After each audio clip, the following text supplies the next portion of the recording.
Mes amis Capricorne, bonjour et bienvenue sur la chaîne Tarot à merveille. Pour votre tirage général, ceux qui me découvrent, soyez les bienvenus. Il y a un mot que l'on prononce souvent sans vraiment le peser. Un mot qu'on associe aux chiffres, aux comptes bancaires, aux dépenses du mois. Ce mot, c'est abondance. Et pourtant, si on le démonte lettre par lettre, si on le retourne dans tous les sens, si on l'observe comme on observerait une pierre précieuse sous la lumière, on découvre qu'il ne parle pas d'argent du tout. Il parle de mouvement, il parle de flot. Il parle d'une énergie qui circule, qui se renouvelle, qui ne s'arrête jamais pas parce qu'on la force à avancer, mais parce que quelque chose en vous a enfin arrêté de la retenir. C'est là que tout commence. Pas dans votre portefeuille, pas dans votre compte en banque, mais dans cette croyance silencieuse, enfouie, très profond, qui vous dit que vous ne méritez pas plus que ce que vous avez déjà, que ce serait trop beau, que les choses faciles ne durent pas, que l'argent, pour vous, ça a toujours été compliqué. Cette croyance-là, vous l'avez peu être héritée, peut être qu'elle vient de ce que vous avez vu grandir, peut être qu'elle vient d'une période difficile qui vous a marqué au fer rouge. Mais ce que je perçois aujourd'hui avec une clarté étonnante, c'est que cette croyance est en train de se fissurer. Et dans ces fissures, quelque chose de lumineux commence à passer. Ce n'est pas une promesse abstraite, ce n'est pas une belle phrase pour vous faire vous sentir mieux pendant quelques minutes. C'est une lecture de ce qui est déjà en train de se mettre en place dans votre vie, dans votre énergie, dans les décisions parfois presque inconscientes que vous avez prises ces derniers temps. Quelque chose a changé en vous.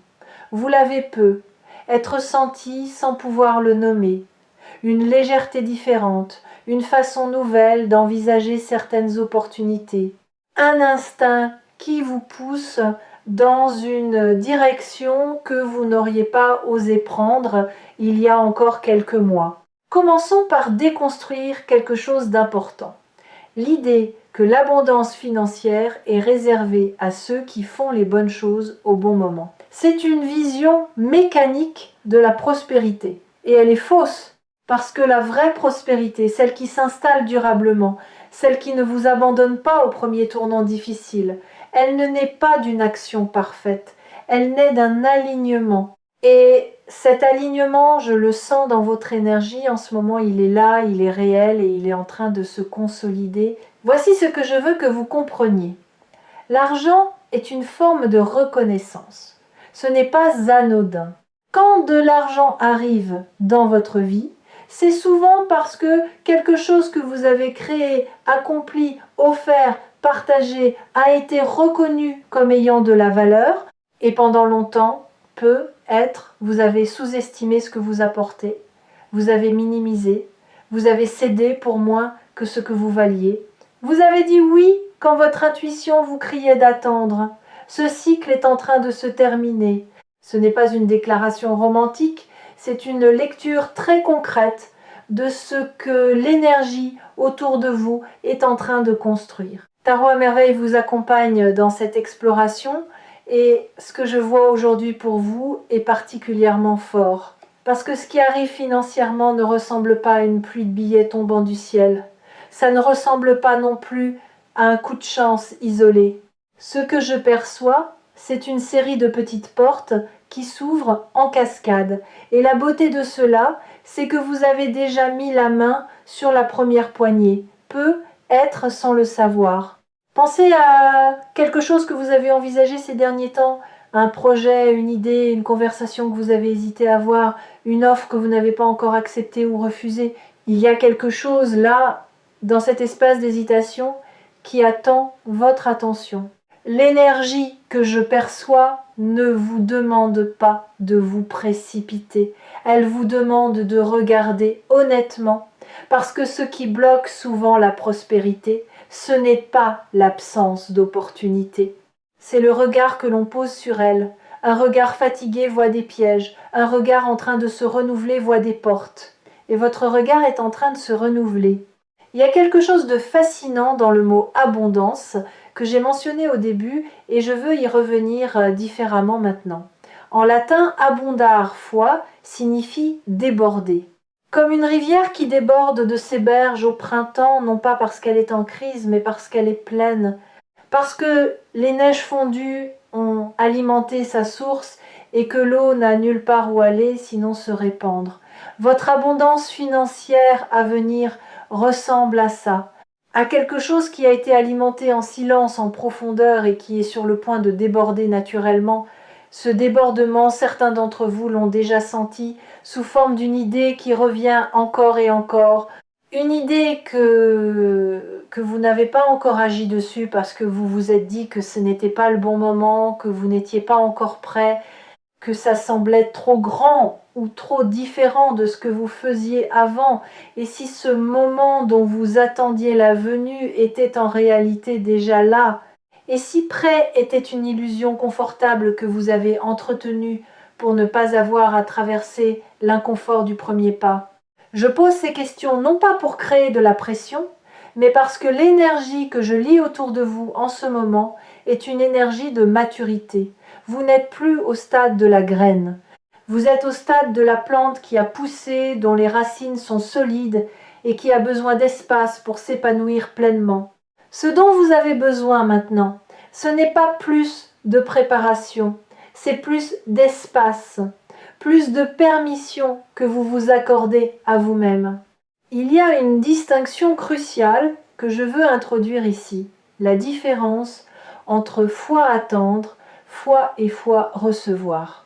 Beaucoup de personnes qui ont une belle relation avec la spiritualité, qui méditent, qui travaillent sur elles-mêmes, qui envoient de bonnes intentions dans l'univers, ces personnes-là attendent souvent l'abondance comme on attend un train en restant immobile sur le quai, les yeux fixés sur l'horizon.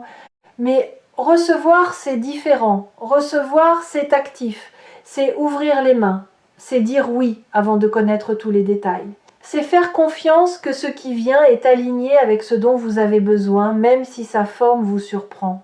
L'énergie financière qui arrive pour vous n'a peut être pas la forme que vous imaginez.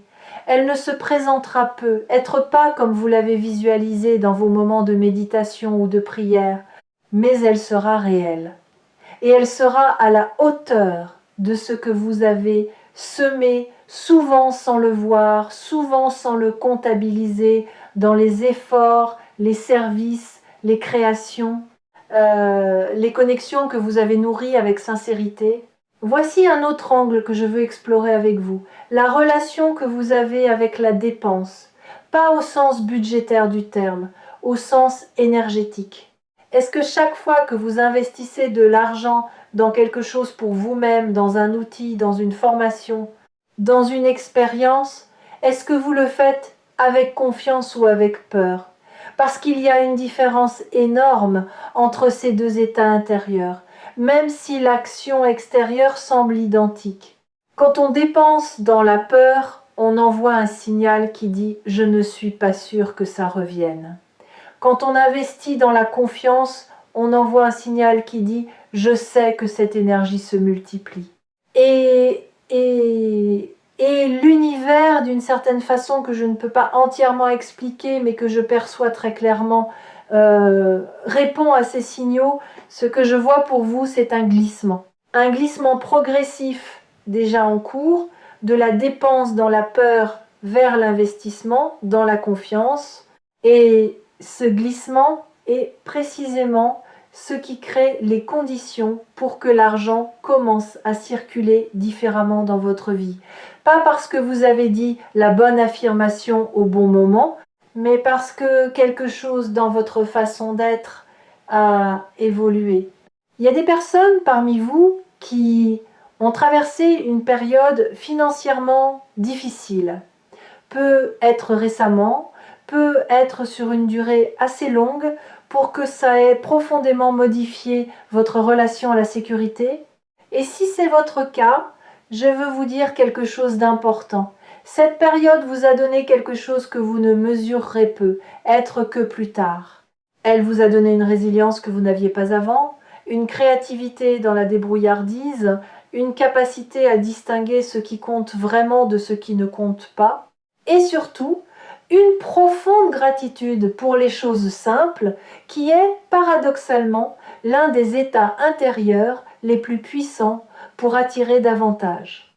La gratitude n'est pas une technique, c'est une façon de percevoir quand vous êtes dans un état authentique de gratitude pour ce que vous avez déjà, même si c'est peu, même si vous voudriez plus quelque chose dans votre champ énergétique s'ouvre, vous passez du mode manque au mode suffisance évolutive. Et c'est depuis cet endroit-là que l'abondance grandit le plus naturellement. Revenons maintenant au mot central de cette lecture. Je vous ai parlé du mouvement dans abondance. Je veux maintenant vous parler de la confiance cachée dans sa structure. Parce que déborder comme une rivière, ça suppose qu'il y a quelque chose de solide pour contenir ce flot avant qu'il se répande. Les berges d'une rivière, c'est ce qui lui donne sa forme, sa direction, sa puissance. Et dans votre vie financière, vos berges, ce sont vos valeurs, vos limites, votre sens de ce qui vous correspond et de ce qui ne vous correspond pas. Les personnes qui accueillent une abondance durable sont rarement celles qui ont dit oui à tout. Ce sont souvent celles qui ont appris à dire non avec clarté et sans culpabilité. Non à ce qui ne correspond pas à leurs valeurs. Non aux opportunités qui brillent de loin mais qui sonnent creux de près. Non à la dispersion. Cette capacité à choisir avec discernement et non plus à accepter par défaut ou à refuser par peur, c'est une forme de maturité financière qui dépasse largement la comptabilité. Et je l'aperçois en train de se développer en vous. Il y a quelque chose que je veux nommer maintenant, parce que c'est présent dans votre énergie et je ne veux pas l'ignorer. Certains d'entre vous portent une culpabilité autour de l'argent. Pas une culpabilité consciente, formulée, mais une gêne sourde, une sensation que vouloir plus est honteux, que parler d'argent est vulgaire, que désirer la prospérité est en contradiction avec une vie spirituelle ou authentique. Cette culpabilité est l'un des verrous les plus puissants qui existent. Et je veux vous dire clairement, désirer une vie financièrement stable, confortable, voire abondante, n'a rien de honteux. C'est un désir humain profondément légitime. L'argent vous permet de vous soigner, de nourrir ceux que vous aimez, de créer, d'explorer, de contribuer.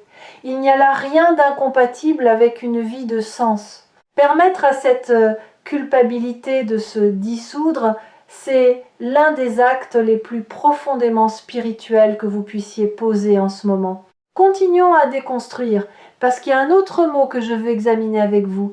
Mérite. On vous a peu être appris que vous receviez ce que vous méritiez, que l'abondance était une récompense. Et si vous ne l'aviez pas, c'est que vous ne l'aviez pas assez mérité. Cette logique est non seulement fausse, elle est épuisante, parce qu'elle vous place dans une position de perpétuelle insuffisance, toujours à vous demander si vous avez fait assez, été assez, donné assez. L'abondance n'est pas une récompense, c'est un état naturel pour tout être qui est aligné avec sa propre vérité. Et l'alignement, justement, c'est ce que je lis dans votre énergie en ce moment. Vous êtes plus proche de votre vérité qu'il y a encore quelque temps. Quelque chose s'est ajusté. Peut être suite à une décision difficile, peut être suite à une période de solitude intérieure qui vous a permis de vous réentendre, peut être suite à une relation que vous avez choisi de laisser se transformer ou de laisser partir. Cet alignement-là, c'est le terreau dans lequel la prospérité pousse. Et elle pousse souvent plus vite qu'on ne l'attend.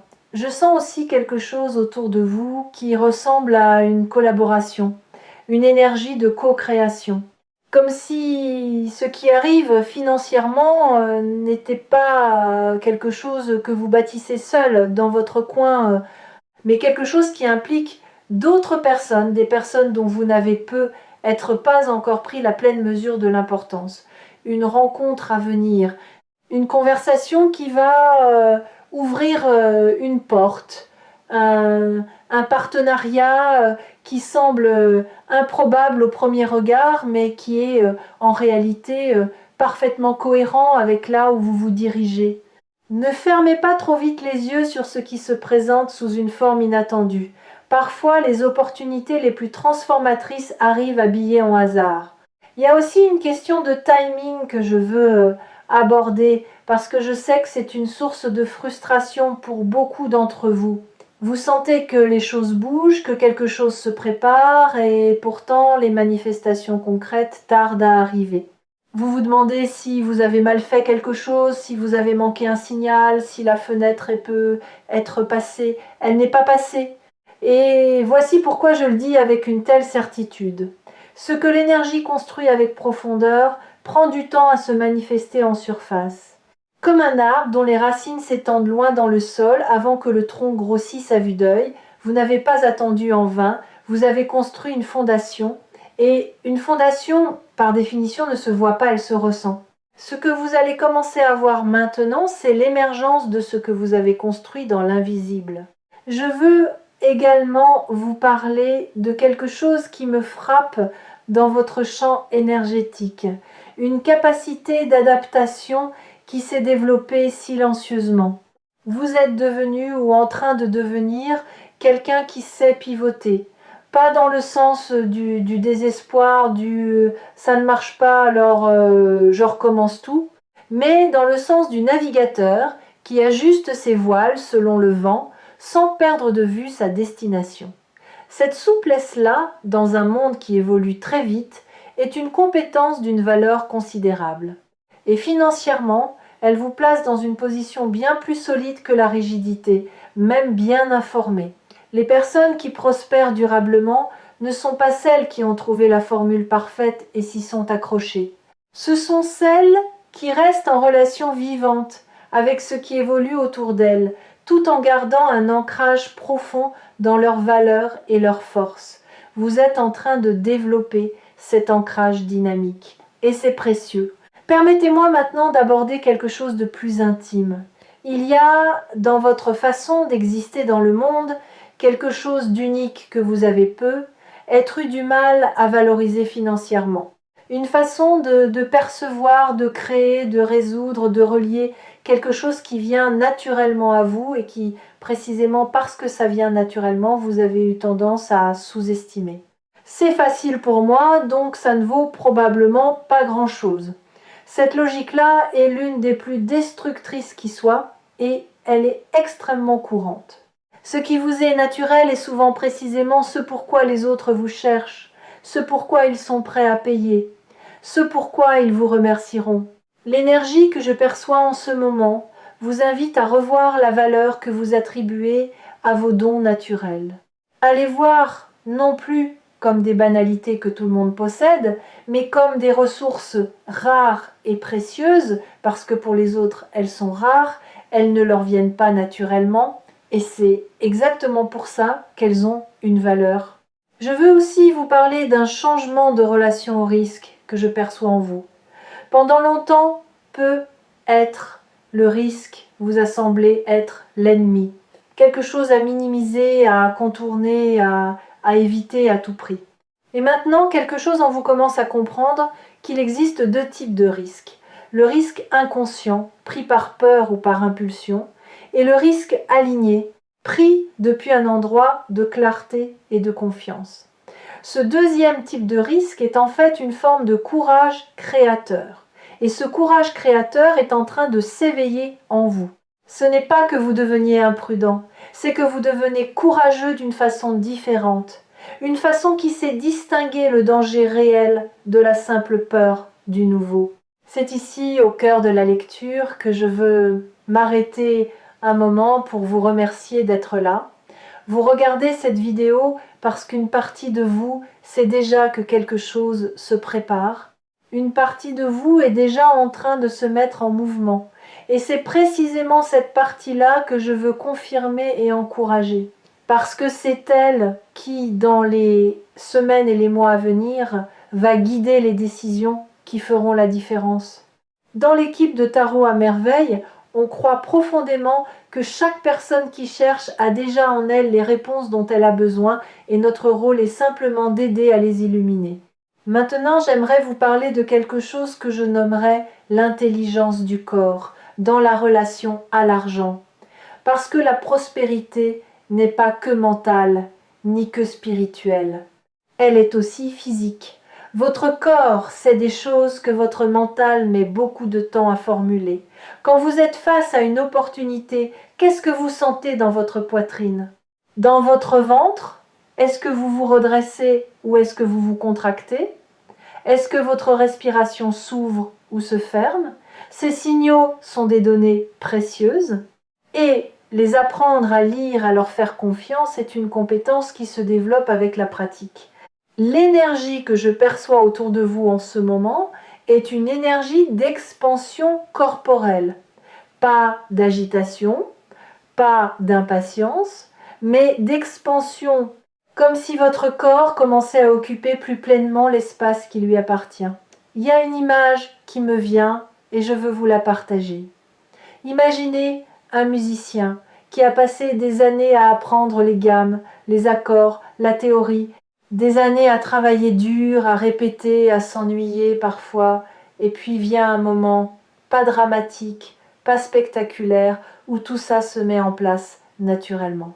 Où il joue et les notes coulent sans qu'il ait besoin de les chercher, où la musique sort d'un endroit qui est devenu profond et sûr en lui. Ce moment n'est pas arrivé parce qu'il a soudainement mérité de jouer bien, il est arrivé parce que tout ce qu'il avait accumulé, appris, pratiqué était enfin prêt à se libérer. Vous êtes dans cet endroit-là par rapport à votre prospérité financière, vous avez accumulé, vous avez appris parfois douloureusement, et maintenant quelque chose est prêt à se libérer. Je veux aussi aborder la question des relations financières, non pas les relations amoureuses ou familiales en elles-mêmes, mais les dynamiques financières à l'intérieur des relations.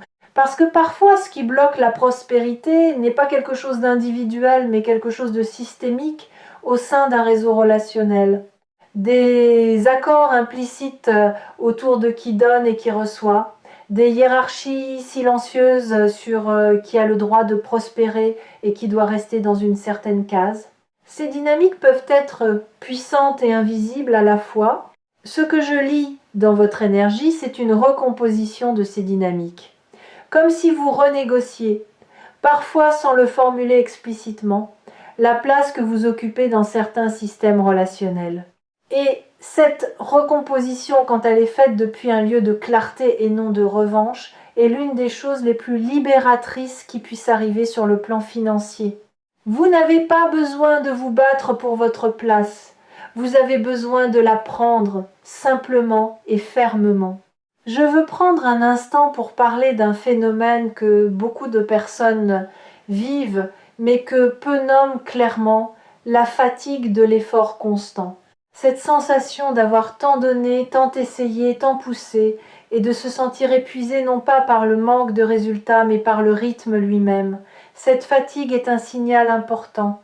Elle vous dit que votre façon de chercher la prospérité a peut être besoin d'évoluer, que la valeur ne se crée pas toujours dans l'effort intense et visible, mais parfois dans la qualité de présence, dans la profondeur d'une décision, dans la précision d'un choix fait depuis le calme plutôt que depuis l'urgence. Ce que je vois dans votre énergie, c'est une transition vers une productivité plus juste, pas moins ambitieuse, mais mieux ancrée. Il me vient maintenant quelque chose de précis, et je veux vous le transmettre tel quel. Il y a autour de vous une énergie qui ressemble à une remise à jour. Comme quand un système informatique tourne en arrière-plan pour intégrer toutes les nouvelles données et se reconfigurer, vous n'en voyez pas tous les effets en surface, mais il se passe quelque chose de structurel. Une nouvelle programmation s'installe, une programmation de prospérité qui remplace progressivement des schémas anciens, hérités, qui ne vous appartenaient peu, être même pas vraiment. Et quand cette mise à jour sera complète et elle est déjà bien avancée, les manifestations financières concrètes suivront avec une logique presque évidente, comme si elles avaient toujours été là, attendant simplement que le terrain soit prêt. Voici quelque chose d'important que je veux que vous reteniez de cette lecture. La prospérité n'est pas un état que vous atteignez et dans lequel vous restez passivement. C'est une relation vivante, dynamique, qui se nourrit de votre attention, de vos choix, de votre façon d'être présent dans le monde. Et l'une des formes d'attention les plus puissantes que vous pouvez lui porter en ce moment, c'est de commencer à remarquer les preuves qu'elle est déjà là, petite, parfois microscopique. Un inattendu qui arrive au bon moment, une dépense qui ne se matérialise pas, une idée qui, si vous la suiviez, pourrait valoir bien plus que ce qu'elle semble promettre à première vue. Notez-les, pas pour les comptabiliser anxieusement, mais pour construire une preuve personnelle que l'abondance cherche à vous rejoindre. Je sens également une clarté nouvelle autour de votre rapport à la valeur du temps, parce que le temps est la ressource la plus précieuse que vous possédez, bien plus que l'argent lui-même, et la façon dont vous l'allouez est directement corrélée à la façon dont la prospérité se manifeste dans votre vie. Est-ce que vous passez du temps sur ce qui vous fait avancer, créer, vous développer, ou est-ce que vous passez la majorité de votre énergie sur ce qui vous maintient en place, sur ce qui peut être nécessaire hier mais qui ne l'est plus vraiment aujourd'hui?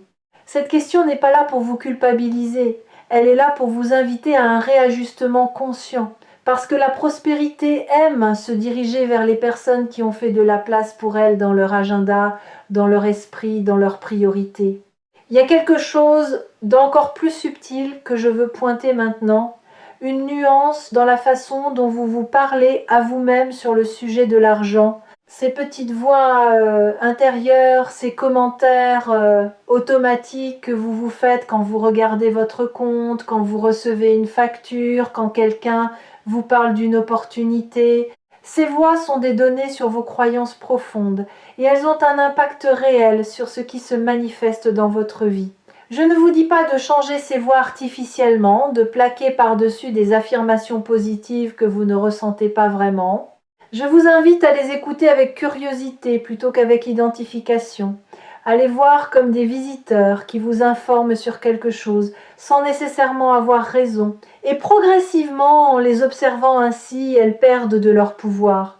Cette pratique simple, juste observer, nommer, ne pas croire automatiquement, est l'une des plus transformatrices que vous puissiez intégrer dans votre rapport à la prospérité. Je touche maintenant quelque chose dans votre énergie qui me semble être une reconnaissance à venir. Non pas dans le sens de la gloire ou de la notoriété publique, quoique pour certains d'entre vous, il pourrait y avoir un élément de visibilité, mais dans le sens d'une reconnaissance de votre valeur par des personnes ou des systèmes qui ne l'avaient pas pleinement vu jusqu'ici. Un supérieur qui vous voit enfin pour ce que vous apportez vraiment. Un client qui revient et en amène d'autres. Une audience qui grandit parce que ce que vous partagez résonne profondément. Un partenaire commercial ou de vie qui comprend enfin l'étendue de ce que vous construisez. Cette reconnaissance-là n'est pas anodine. Elle a des répercussions financières concrètes et elle est en chemin vers vous. Vous avez également, et ceci je le perçois, avec une netteté particulière, une relation en train de se transformer avec la notion de suffisance, non pas la suffisance comme plafond, comme point d'arrêt où l'on cesse de vouloir croître, mais la suffisance comme état intérieur de base, comme fondation, cette capacité à se lever le matin en sentant que vous êtes assez, que vous avez assez, que vous faites assez tout, en continuant à vouloir plus, à aller plus loin, à vous développer. C'est une combinaison rare et puissante, et elle est en train de s'installer en vous. Quand la croissance naît de la plénitude plutôt que du manque, elle est infiniment plus durable, plus joyeuse et plus alignée avec ce que vous voulez vraiment construire. Je veux vous parler d'un autre aspect de la maturation financière que je perçois en vous, votre rapport à la patience stratégique. Il y a une différence entre attendre passivement que les choses arrivent et savoir tenir une position pendant que les conditions se mettent en place. La patience stratégique, c'est rester ancré dans une direction choisie, sans être déstabilisé par les délais, les détours ou les remises en question extérieures. C'est faire confiance au processus sans le forcer. Et cette forme de patience, elle n'est possible que lorsqu'on a une conviction profonde, pas une conviction aveugle, mais une conviction informée et ressentie que ce que l'on construit est juste. Je lis cette conviction en vous, elle est là, elle tient. Je veux vous partager une dernière image avant de conclure. Imaginez une personne debout au bord d'une plage à marée basse. Elle regarde la mer. Et elle ne sait pas parce que quelqu'un le lui a dit, mais parce qu'elle comprend les cycles de la nature que la marée va monter. Pas dans la panique, pas en courant vers l'eau, mais en se tenant prête, en ayant installé ce qu'elle voulait installer pendant que la mer était retirée, en sachant que ce qu'elle a préparé va bénéficier de la montée des eaux. Vous êtes cette personne. Vous avez travaillé pendant la marée basse. Vous avez planté, construit, ajusté. Et maintenant la marée monte. Ne courez pas, ne vous agitez pas. Tenez-vous simplement prêt avec une confiance calme. Parce que ce qui arrive ne peut pas vous manquer. C'est en train de se diriger vers vous avec une précision que vous commencerez à reconnaître seulement en regardant en arrière, plus tard. Et cette reconnaissance rétrospective, ce moment où vous vous direz « j'aurais dû y croire encore plus tôt », elle approche. Pour toutes les personnes qui ont suivi cette lecture jusqu'ici, qui ont ressenti quelque chose se bouger en elles, qui ont reconnu dans ces mots une vérité qu'elle portait sans pouvoir la formuler, vous êtes exactement là où vous devez être. Le chemin que vous avez parcouru, même dans ces parties les plus difficiles, les plus confuses, les plus douloureuses, vous a amené précisément à cette ouverture que je perçois dans votre énergie aujourd'hui. La prospérité financière qui se profile pour vous n'est pas une compensation pour ce que vous avez traversé. Elle est la suite logique de qui vous êtes devenu grâce à ce que vous avez traversé. Nuance importante. Parce que l'une de ces visions vous place en victime récompensée et l'autre vous place en être humain complet et évolutif qui récolte naturellement le fruit de sa transformation. Vous êtes ce deuxième. Cette lecture a été une exploration, pas une liste de prédictions, parce que ce qui vous appartient véritablement n'est pas une destinée fixe que quelqu'un d'autre peut lire pour vous, c'est une trajectoire que vous co-créez à chaque instant avec vos choix, votre énergie, votre façon d'être présent.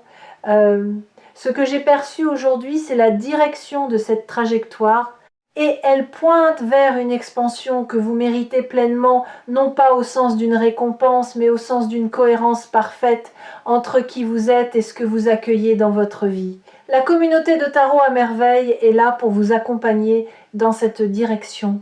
N'oubliez pas de vous abonner si ce type de lecture vous parle, de partager avec ceux autour de vous qui pourraient bénéficier de ce message et surtout d'emporter avec vous non pas des prédictions gravées dans le marbre, mais cette certitude douce et solide que quelque chose de beau est en train de se construire dans votre vie financière.